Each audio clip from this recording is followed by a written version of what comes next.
Ragazzi, siamo in compagnia finalmente del Moza Nano SE, un gimbal a due assi che promette per un piccolo prezzo delle grandi prestazioni. Andiamo a vedere ora cosa c'è nella scatola e poi vedremo come utilizzarlo.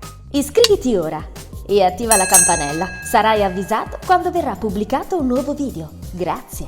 Cosa c'è all'interno di questa scatola? Naturalmente c'è il nostro gimbal due assi, vi ricordo. Dentro poi troviamo un cavetto di ricarica USB-C, c'è un manualetto di istruzioni e i sali minerali se volete farvi un bel bagnetto. Quindi mettiamo via la scatola e andiamo a vedere ora come si apre il nostro gimbal e soprattutto cosa nasconde.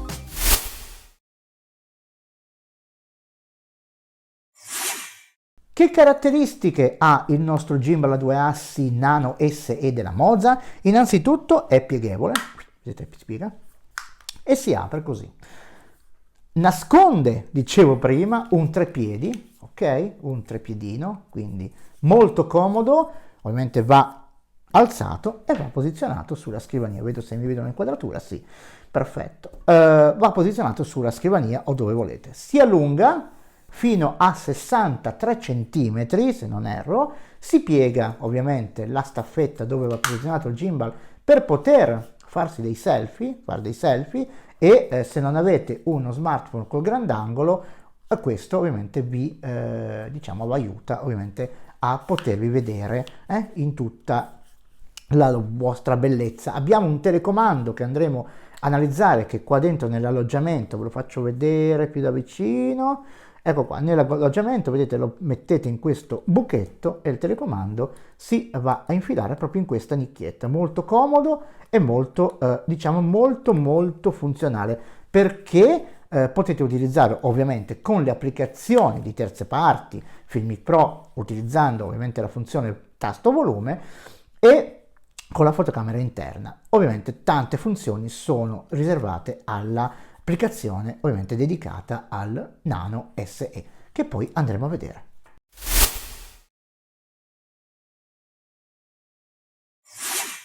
Andiamo a vedere ora come posizionare il nostro smartphone sul nostro Moza Nano SE. Un'operazione molto semplice, però che richiede ovviamente qualche secondo.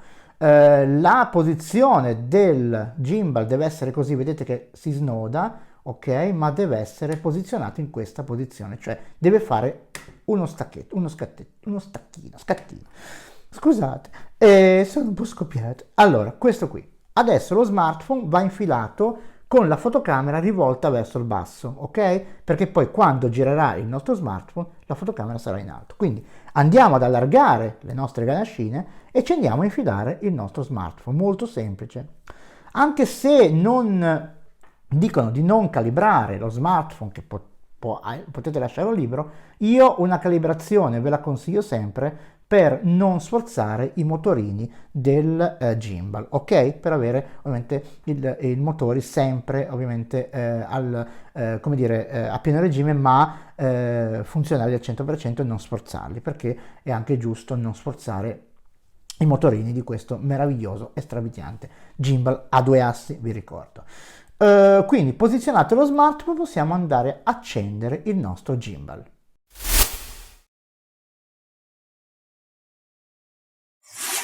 Andiamo ora ad accendere il nostro gimbal. Vedete che qua abbiamo un tastino, ok? Questo tastino qua, e praticamente premendolo il gimbal si accende e produce questi LED. Questi LED sono praticamente il LED della batteria, ok? E il LED del Bluetooth, che vuol dire che il nostro gimbal è stato connesso correttamente al nostro smartphone. E ora andiamo a vedere nel prossimo capitolo come utilizzarlo, ovviamente.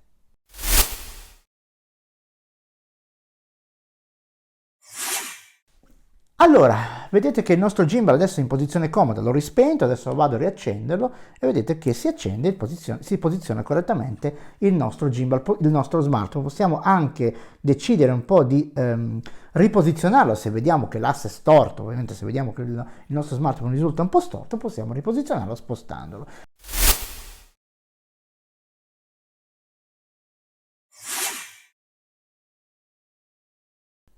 Che funzioni nasconde il nostro telecomando? Cosa possiamo fare? Innanzitutto vediamo che abbiamo 4 posizioni, ok? 4 cursorini, va bene? Come quelli del computer, in alto, destra, sinistra e in basso.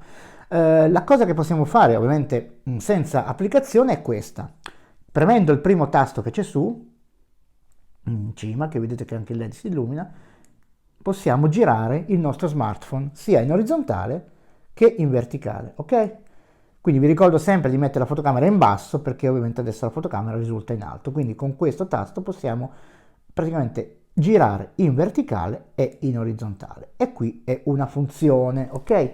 Premendo 2 volte sempre il tasto in alto che vi ho fatto vedere, il nostro gimbal praticamente diciamo, si schioda, ok? Non è più nel movimento bloccato, cioè praticamente adesso è in follow mode, non è in lock mode. Praticamente se volete ribloccarlo, che praticamente segua il vostro movimento, dovete ricliccare 2 volte il tasto sopra. Vedete che è diventato di nuovo in lock, praticamente io mi giro ma lui è sempre bloccato. Quindi ripetiamo 2 volte il tasto in alto per sbloccarlo, praticamente vedete che non segue più il mio movimento, e 2 volte per riportarlo di nuovo nella posizione, diciamo, di lock, ok? Quindi queste sono le 2 funzioni che possiamo usare, le 3 funzioni veramente, 4/4 che possiamo utilizzare senza applicazione. Praticamente possiamo ruotare lo smartphone, ovviamente, metterlo in lock mode o in follow mode e utilizzare adesso il telecomandino che andiamo a vedere con applicazioni, diciamo, come la fotocamera interna di iPhone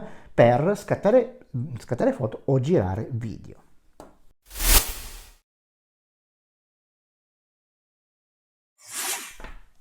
Ora andiamo a vedere cosa possiamo utilizzare come comandi sulla fotocamera, ovviamente con il nostro Moza Nano SE. Allora, intanto io, vedete, ho collegato il mio XS, ho il telecomandino in mano e possiamo solamente girare ovviamente sempre il nostro smartphone e scattare una foto cliccando sotto.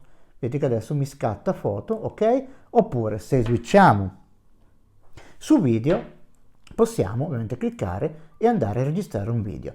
Tutto qui possiamo fare solo queste 2 operazioni nell'applicazione di parti, diciamo, di terze parti, comprese Filmi Pro, se ovviamente avete abilitato la funzione tasti volume come registrazione. Vi ricordo di scollegare sempre il Bluetooth da un altro telefono, perché sennò il vostro telefono non lo vede, non riconosce. Quindi sbloccate, se utilizzate tanti smartphone, ricordatevi sempre di andare a scollegare o chiudere il Bluetooth sullo smartphone che avete collegato prima, perché sennò l'altro telefono ovviamente non lo vede.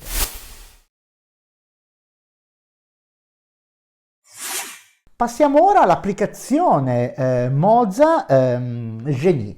Andiamo a vedere cosa possiamo fare. Innanzitutto la prima cosa da fare è collegare il telecomando, ok? Dovete collegare il telecomando cliccando sull'iconetta del Bluetooth e dare connect, e quindi si collega. Cosa possiamo fare con il nostro telecomandino? Innanzitutto possiamo registrare, ovviamente sotto, vedete, parte della registrazione e si ferma, ok, come abbiamo visto per la fotocamera normale. Possiamo, cliccando 2 volte, passare alla fotocamera, ok, come foto, di nuovo 2 volte, passare a videocamera. Inoltre possiamo fare queste 2 funzioni bellissime. Con questi 2 tastini laterali possiamo sia zoomare in che zoomare out, ok? Però se premo 2 volte, la zoomata è automatica, ok? La zoomata è automatica, è lo stesso anche per la cosa indietro. Se clicco 2 volte, la zoomata è in out. Se clicchiamo il tasto in cima 3 volte, giriamo la fotocamera, ok? La giriamo frontalmente. Se le riclicco, la giriamo posteriormente. Quindi abbiamo visto che abbiamo molte funzioni in più con l'applicazione ovviamente interna al nostro Nano SE, ovviamente come tutti i gimbal che si rispettano.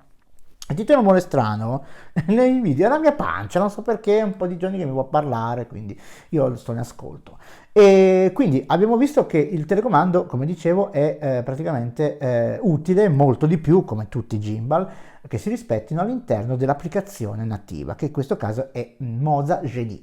Adesso passiamo alle conclusioni e poi vedremo come utilizzarlo. Io spero che il tempo migliori per potervi portare un video all'aperto.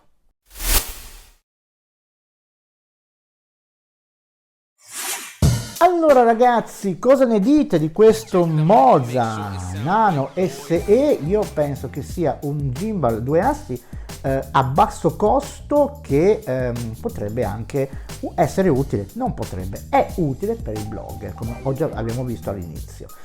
Una cosa che non vi ho fatto vedere, ma ve la faccio rivedere, l'alloggiamento che mi piace tanto del telecomando, quindi lo rimetto al suo posto, vedete qua, quindi lo rimetto al suo posto e posso utilizzarlo ovviamente da gimbal, ok, diciamo direttamente sul gimbal. È una cosa secondo me molto carina, anche se è cascato adesso, però adesso ce lo rimettiamo. Quindi è una cosa molto carina perché a parte che non lo perdete se non esce, e è molto comodo da utilizzare. Quindi conclusioni, a me piace molto per il costo, ho detto che costa relativamente poco per quello che fa, per quello che offre, quindi è un marchingegno a mio avviso per il blogger, per chi vuol fare video anche in strada all'aperto, diciamo di viaggi e roba del genere, molto consigliato. Quindi concludendo, come diceva il nostro buon Mike, vi ringrazio per aver seguito questo video, vi rimando al prossimo, un abbraccione da Gennaro e state tutti bene. A presto! Iscriviti ora e attiva la campanella. Sarai avvisato quando verrà pubblicato un nuovo video. Grazie. It's down white boy.